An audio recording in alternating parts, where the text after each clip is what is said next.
네, 오늘장 한번 돌아보고 내일 투자 전략은 어떻게 세우는 것이 좋은지 저희가 멘토로부터 직접 들어보겠습니다. MTN 힌트 이상로 전문가 화상 연결돼 있습니다. 안녕하세요. 네, 반갑습니다. 이상로입니다. 네, 어제는 스튜디오에서 뵙고 오늘은 또 화상으로 뵙게 되네요. 네, 그렇네요. 자, 네. 오늘 시장 한번 보고요. 내일장 투자 전략까지 정리해 주시죠. 네, 일단 오늘 시장 우리가 함께 살펴보셔야 되는 부분이 많은 것 같은데요.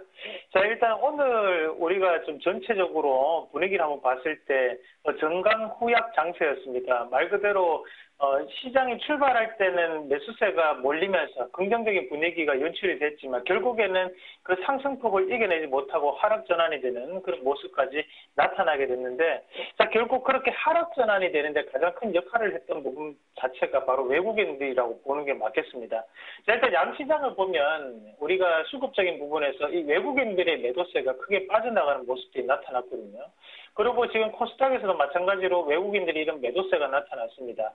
자, 이런 외국인들의 매도세가 나타나면서 대부분의 이런 시가총액 상위 종목군들이 힘을 받지 못하고 빠져버리는 모습들이 나타났다는 거죠. 자, 그 말은 뭐냐면 결국에는 지수에 관련돼서 지금은 방향성을 우리가 섣불리 예단하기는 힘들다라는 그런 심리가 표출되었다고 저는 판단을 하고, 그 부분 자체는 바로 오늘 밤에 있을 미국 FOMC 회의를 앞두고 시장이 상당한 눈치 보기 장세에 접어들었다라고 또 결론을 낼 수가 있겠죠.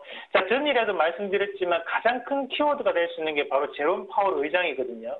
근데 그 부분보다 좀 더 무게를 둬서 우리가 봐야 되는 게 금리 인상은 기정사실화됐다라고 저는 판단을 하는데, 그게 세 차례를 할 것인지 아니면 네 차례를 할 것인지라는 거죠. 자, 세 차례를 한다는 것은 4개월당 한 번꼴로 금리 인상을 하겠다는 거고, 네 차례를 하겠다는 것은 3개월당 한 번꼴이거든요. 그러면 결국에는 우리나라 시장에서 취할 수 있는 포지션은 전반기에 한 번, 후반기에 한 번 이렇게 갈 것인지, 또는 전반기에 한 번, 아니 후반기에 두 번 이렇게 갈 것인지에 대한 포지션 변화 여부가 생성될 수 있는 그런 타이밍이라는 겁니다. 오늘 이주열 총재가 현재 인사청문회를 하면서 얘기했던 부분도 경기가 회복되는 부분이 꾸준히 발생하고 있기 때문에 그에 대한 단서를 달고 난 다음 우리나라가 금리 인상을 하는 것을 당연하다고 본다라는 얘기를 했어요. 자, 그 말인 즉슨 금리 인상은 지금 고민하고 있는데 환율 자체가 워낙 강세 기조가 유지가 되고 있다 보니까 지금 당장 할 필요는 전혀 없다라는 얘기거든요. 그러면 경기가 회복되는 사이클을 보고 난 다음에 금리 인상을 하겠다라는 거기 때문에 국내 시장에는 큰 영향을 미치지 못하는데, 대신 네 번에 대한 금리 인상을 한다는 그런 제롬 파월 의장의 얘기가 나온다면 그때는 우리가 좀 더 시장을 조금 더 조심스럽게 대응을 해야 되지 않겠나, 그렇게 말씀을 드리겠고, 제가 생각할 때는 세 번 한다는 얘기 안 하겠습니까? 그렇게 일단 결론을 내보도록 하겠습니다.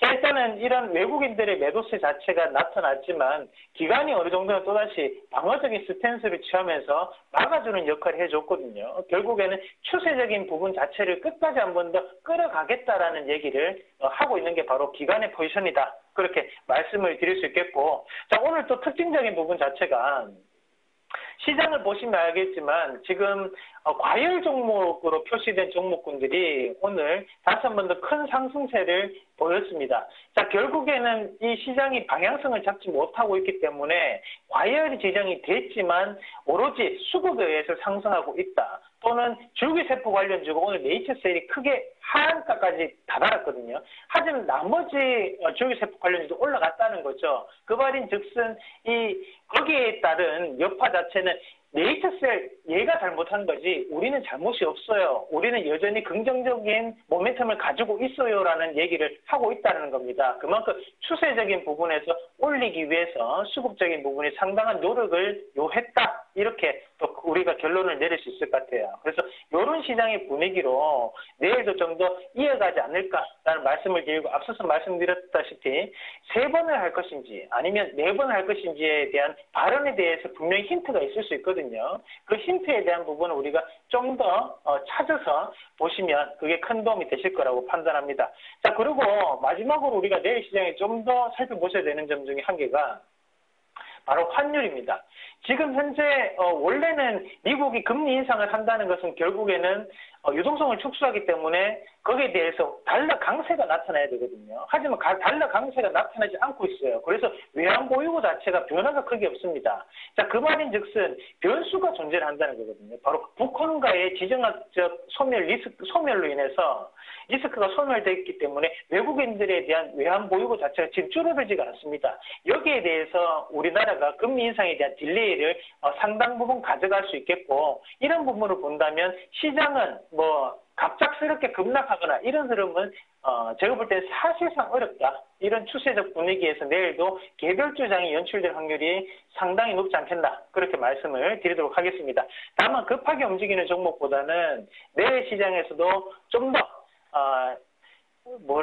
이 리드미컬한 부분보다는 스무스하게 이렇게 움직일 수 있는 그런 종목군을 한번 보시는 게 맞겠고, 제가 준비한 종목군 한번 같이 보시면 오늘 롯데 하이마트 말씀을 드리도록 하겠습니다. 자, 이 롯데 하이마트가 아시다시피 소비 회복 모멘텀으로 움직일 수 있는 종목 중에 한 개인데요. 이 종목 같은 경우에 큰 이런 움직임을 타지는 않습니다. 그만큼 꾸준한 움직임으로 올라간다고 보시면 되겠고, 지금 전자제품 바로 공기청정기라든지 아니면 건조기에 대한 판매가 크게 올라가고 있기 때문에 그에 따라서 수익성 개선이 가능하다라고 판단하고 말씀을 드려보도록 하겠습니다. 자, 매수가는요. 71,000원에서 72,000원 이 가격대 한번 노려보시면 되겠고요. 1차적인 목표가는 78,000원, 그리고 손절가는 하단에 67,500원 제시해드리도록 하겠습니다. 네, 알겠습니다. 그 전문가님, 그 3번이냐 4번이냐 얘기 참 많이 해주셨는데 FOMC가 1년에 금리 결정하는 게 총 8번이죠? 네네, 맞습니다. 그리고 이번에 하는 게 2번째인 거 맞고요. 네네. 그러면 이제 총 6번 남았. 앞으로 그렇죠. 이제 전반기에 네. 아직 2번을 다 할 것인지 아니면 후반기에 그 2번을 넘길 것인지에 대한 차이가 될 수 그러니까 있겠습니다. 지금 총 6번의 네. 결정 단계가 남았는데 그 가운데 만약에 4번 한다면 언제 한 번간 연달아 해야 된다는 거고, 그때 또 시장 참가자들도 너무 빨리 올른다 이런 생각도 가질 수 있겠네요.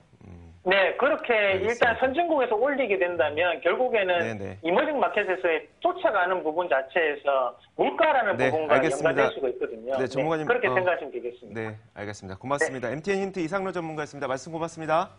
네, 고맙습니다. 자, 저희는 내일 찾아오겠습니다. 시청해주신 여러분 고맙습니다.